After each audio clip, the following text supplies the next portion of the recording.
My husband and I are both 34. A couple of months ago, my brother-in-law, husband's brother, and his wife moved in with us temporarily until their new house was ready because their previous lease was up. They're planning to stay with us for around 6 months. My brother-in-law's wife is 7 months pregnant in a critical condition, and it's her first kid. By the way, brother-in-law is 28 and his wife is 25. Since they moved in with us, I feel like a maid in my own house. I knew I'd have to help the woman with her pregnancy, but I didn't expect to be a maid. I work a 9-to-5 job. My job is a 1-hour drive, so I leave home at 8 and come back at 6 every day. My husband works the same hours too, so my brother-in-law and his wife always complain when I'm late from work because brother-in-law's wife needs help. I barely get to sit down and eat every time. I told them multiple times to let me have some time to myself because I'm burnt out. His wife's reply was, "You don't know what burnt out means until you get pregnant. Now go cook me something." I put up with them for my husband's sake and out of respect for her critical condition. But this morning I had enough. As I was ready to leave for work, his wife got up and demanded I make her breakfast. She wanted coffee, juice, a sandwich, and a croissant. I told her, "Sorry, I don't have time. I have to leave." She said, "Get your lazy butt back here and make the stupid breakfast. I'm pregnant, for God's sake."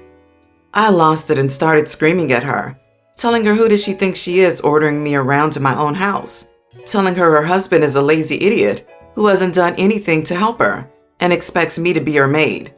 I told them I'm nobody's maid and this is my house and I won't tolerate the disrespect anymore, so they should pack their things and go somewhere else to live. I left for work, came back, and I saw both brother-in-law and his wife sitting on the couch. And brother-in-law said he's notified my husband and he's not too happy about it. So my husband came home furious and told me I was an idiot for not respecting a pregnant woman. He hoped I had nobody to help me if I got pregnant because I deserved it for speaking to a heavily pregnant woman like that. And he said nobody's leaving the house and I should be nice enough to apologize and keep helping. Am I the idiot? There is no coming back from your husband's response. He's basically laid out that if you have kids, you're basically on your own. I would walk.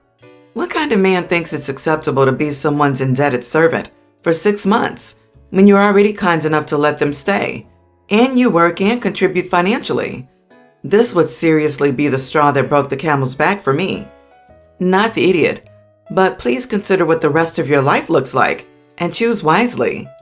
Not the idiot, but if your husband's not going to back you up, then you need to pack up and go. Not to defend him, but I almost guarantee that sister-in-law and brother-in-law embellished your blow-up and downplayed sister-in-law's part. It's telling that he's not even trying to argue that he and his family would do the same for you if you were pregnant, apparently. It's still going to be your responsibility to figure out where the help's coming from. I wouldn't put yourself in that position to need it from these people if I were you. It's a huge red flag. The house is mine. Technically, my parents are the landlords, and my husband and I are renting it. So, should he be the one to go too? My husband knows the situation clear as day. He knows how much I help, and he always told me that he knows I'm tired, but she's pregnant, and her condition is dangerous. But sometimes I feel like he guilt-tripped me, that it'd be my fault for making them feel like a burden if any complications happened. It is absolutely eviction notice time for all 3 of them. And seriously, don't do a single thing for any of them. Good grief. They can leave. You aren't going to tolerate being disrespected in your own home. And if they don't like it, oh well. They can get a hotel for 6 months. And then when the house is finished, your husband can live with them. Also, get a divorce lawyer. You don't want to be with someone who doesn't respect you. What does brother-in-law do all day? Why can't he make his wife a darn breakfast? Why doesn't your husband cook for his sister-in-law? I'm so sorry, OP. You don't have an in-law problem. You have a husband problem. And if you can't make him understand that, it's time to get out of that marriage. Otherwise, you'll be having babies and feeding your in-laws, nieces, and nephews while you do it. After working all day, of course. My husband and I got married 2 years ago, with both of us having kids from previous marriages.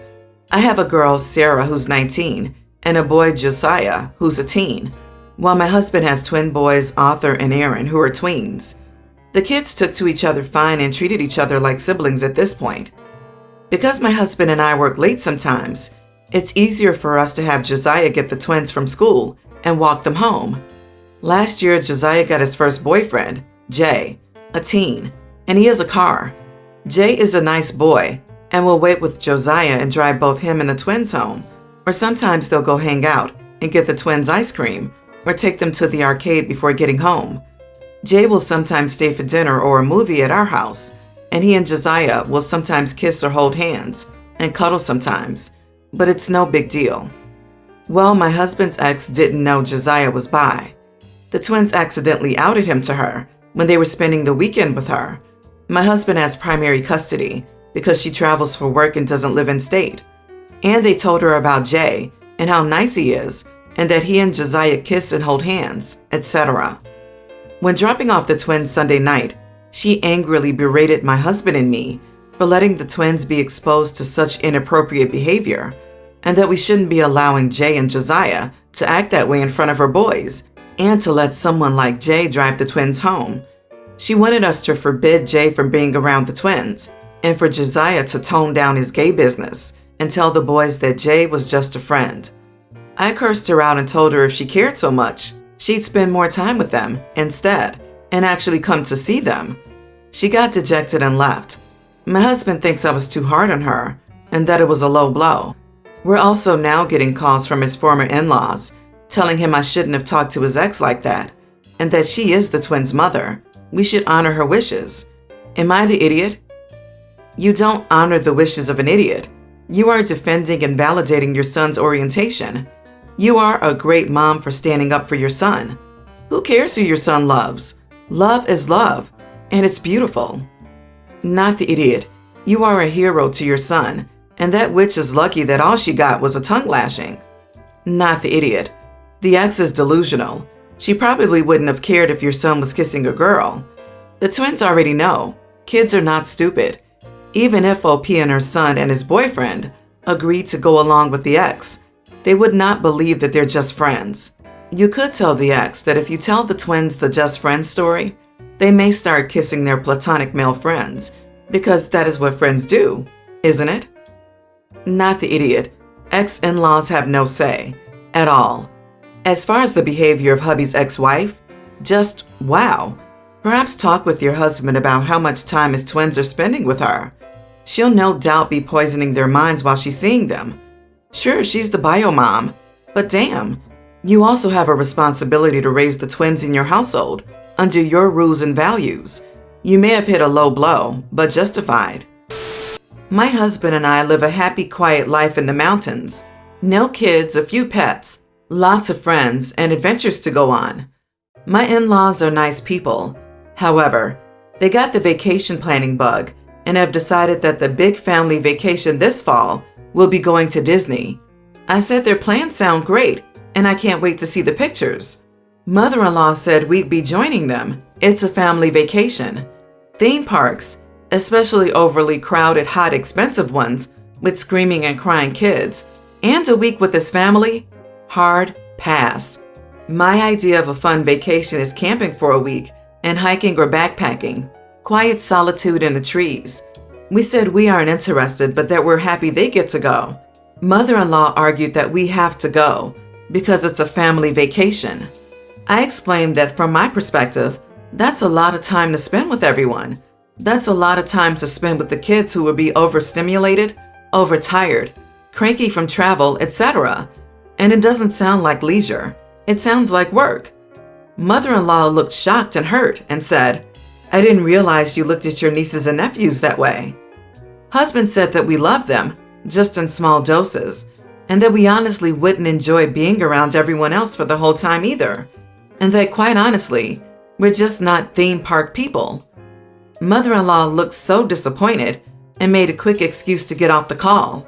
We discussed it again after, and were both in firm agreement. Then a few days later, his brother called and yelled at him for ruining everyone else's vacation. I guess because we aren't going, it'll cost more for everyone, and the parents won't get a break because they can't take a day off and send the kids with auntie and uncle for a few hours. Husband said, oh, so the whole reason you guys wanted us to come in the first place is so you had babysitters? Brother-in-law got super offended by that and commented that spending time with your nephews isn't babysitting, and went off on how we don't know how to be part of a family. We just go off on our own and do our own thing without caring how anyone else is doing. It's caused this big rift, and part of me wonders if we're just supposed to suck it up and endure a week at some overpriced gaudy theme park just so everyone else in the family gets theirs. Am I the idiot? Not the idiot. A Disney vacation is expensive beyond belief, and it's not worth going if you don't like theme parks. Plus, you can't plan a vacation and say that someone has to go. That's ridiculous. You can invite them to come along, but it's rude and crazy to say that you have to go. Also, they were 100% wanting you to go as a babysitter for a day. That's ridiculous of them. I doubt it would just be a day. I'm betting the parents were hoping to dump the kids on them for a good part of the vacation. That's how it almost always works for child-free people when we get with family. Even if you love them, OP, taking care of kids that aren't yours is always babysitting. And it's awful to pretend like it isn't. You have to be upfront about expectations. Not the idiot. Brother-in-law was offended because he got called out on something true. What a nice family your husband has. They get to enjoy theme parks that they presumably enjoy. Plus, they get to pay less, and they get free babysitters. All this at you and your husband's expense. Literal money and discomfort with parks and family and their demands. Very charming. Not. Please stand your ground, OP. Everyone's the idiot here. An unpopular opinion, I know, but hear me out. I think both sides here made some mistakes. It was completely wrong for the family to just assume you'd want to go and or act as a babysitter. But saying that hanging out with family for that long is work was probably pretty upsetting to hear. Switch it around. If someone told you it was work to hang out with you, I bet it would stink a little. Maybe it would be better to offer to help plan a different vacation that everyone can enjoy and possibly give you and your spouse some separation time. That way everyone is happy. As much as we hate to admit it, healthy family relationships are about compromise a lot of the time. My husband, 46 male, and I, 43 female, had been married for 14 years. We met in our late 20s, and back when we met, he was a heavy partier, but I thought he would grow out of it as we got older and moved forward with our lives. On the 4th of July, our neighborhood was throwing a party at the clubhouse. We decided to go and bring our 3 kids. Since our kids were still young, we decided to drive separately if the kids were tired or just wanted to go home. After a few hours at the party, I decided to take the kids home. My husband decided he wanted to stay and would meet us at home later. I said okay. I took the kids home and put them to bed. I waited a bit for my husband, but it was late and I was tired, so I decided to head to bed, and he could just join me whenever he got home. We woke up in the morning and everything was fine until we found out that the car my husband was driving had crashed into our neighbor's daughter's car that was parked on the side of the street. There was a crack on the windshield caused by the driver's head smashing into it from the crash. There was also blood left there as well. I was livid with my husband. He had sworn to me dozens of times that he would fix his drinking problem because it had already affected the kids in our marriage. Then the police knocked on our door to ask us about the car accident, as it had been our car that was involved. My mother-in-law, who had been staying with us at the time, pulled me aside and insisted that I take the blame for the crash because my husband had recently gotten a DUI and could face serious trouble because of the accident. I refused. I was not going to take the blame for something I didn't do. The police officer questioned me and almost egged me on to admit it was me. I told him it wasn't me, and if you don't believe me, take a DNA sample, because I can promise you they won't match. I am absolutely furious with my husband and my mother-in-law. I am seriously considering divorce. Am I the idiot? Not the idiot. Divorce him. Don't hesitate. What they are suggesting is a crime. Don't ever take legal responsibility for someone else's illegal activities.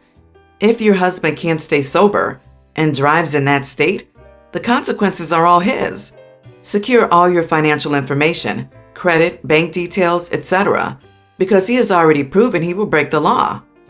If you had taken responsibility for the accident, all you would have been doing is further enabling your husband's drinking problem. How else will he learn that he has a problem and that he needs to do something about it if he never has to face the repercussions or consequences of his actions. If your mother-in-law wants to continue to enable her son, then fine, let him move in with her, and she can take responsibility for all future accidents he gets into. What blows my mind is she's still considering divorcing him. Of all the things you can avoid, drunk driving is one of them. How someone with children or otherwise can ever justify staying with someone who has driven drunk multiple times, I will never understand. Also, report the police officer who implied you should take the blame. Police officers are not above the law, and he should not be in a position of authority. The police officer's behavior is odd. Why would he be egging you to take responsibility? I guess that either your husband, mother-in-law, or perhaps both already said you were the driver. If so, then not only is hubby wrong for the above reasons, he's also an idiot for blaming his actions on someone else. Your mother-in-law is also an idiot for suggesting you take the fall for this. I, 26 male, was at the bar with some friends drinking and chilling. A drunk woman saunters over and starts flirting with me, asking me to buy her drinks. She's also holding some drink in a martini glass. I let her know that I was not interested. I'm taken and would be like to left alone. She says something like, "You're really saying no to this? It's a once-in-a-lifetime chance for someone like you to have a girl like me for the night." I responded with, "Getting struck by lightning is a once-in-a-lifetime chance as well. Doesn't mean anyone in their right mind would want that to happen." She was livid and threw the contents of her drink into my face. It looked basically full, so it soaked my face, shirt, beard, etc. I immediately stood up, grabbed my beer mug, and dumped the contents over her head. People were already watching after she splashed me, but now there was a louder commotion. I politely excused myself, put down money for my drink and tip, and left while this woman was sobbing uncontrollably. My friends caught up with me later. One of them says I was an idiot. He reasons that I should have been the bigger person. I should have just asked for security or called the police, or we could have just left. Also, he said that men shouldn't be doing this to women. I feel like she had it coming. Dumping beer on her head won't cause her any physical anguish, and she was more than happy to do it to me. Not the idiot. Wow, double standard much by your friends. Sure, you could have been the bigger person, but I bet if a dude had thrown his drink in your face, your friends would have jumped into a brawl. So she got what she deserved. Everyone's the idiot here. You're no better than her, ultimately. Your friend is right. You escalated the situation unnecessarily. Get security, get the bartender, get this woman kicked out. Throwing a beer on her makes you look like as big an idiot as her. You shouldn't have escalated things by matching insult for insult in the first place. The lesson here is people need to learn to take no for an answer the first time it's issued. Consent is genderless and needs to be respected. Not the idiot. Women can be idiots just as much as men can, and it sounds like she started the drink throwing. What you did wasn't the most mature course of action you could have chosen, but I bet she'll think twice before throwing another drink. I'm a woman, and whenever someone says something like, "I'd never do this to a woman," it makes me angry. It stems from the idea that women need to be protected by men, which is then used to justify a lot of behaviors that disadvantage and disempower women. If someone throws a drink at you, you can throw a drink at them. Gender is irrelevant.